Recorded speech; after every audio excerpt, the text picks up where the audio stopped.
Hello అందరికీ. ఈరోజు మా మమ్మీ వాళ్ళ ఇంట్లో మల్లన్న బోనాలు పెట్టుకుంటున్నారని చెప్పిన కదా, వాళ్ళు ఎలా పెట్టుకున్నారు, ఎలా చేస్తున్నారు అనేది మీకు చూపిస్తాను, చూడండి. పూర్వాన యోగివయ్యా అంటూ జడల కలవాడ అవతార పురుషుడవు కొమిరెలి మల్లు కోరిన కోర్కేలు తీర్చు ఐలేని మల్లు మా పద తీర్పేవు స్వామి జడల గలవాడ శివుని కుమారుడావు పల్ల జడల గలవాడ పార్వతమ్మ కొడుకువయ్యా పుట్టు జడల కలవాడ పూర్వాన యోగివయ్యా అంటూ జడల కలవాడ అవతార పురుషుడవు కొమిరెలి మల్లు కోరిన కోర్కేలు తీర్చు ఐలేని మల్లు మా పద తీర్పేవు స్వామి జడల గలవాడ శివుని కుమారుడావు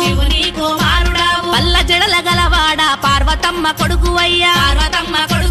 పుట్టు జడల కలవాడ పూర్వాన యోగివయ్యా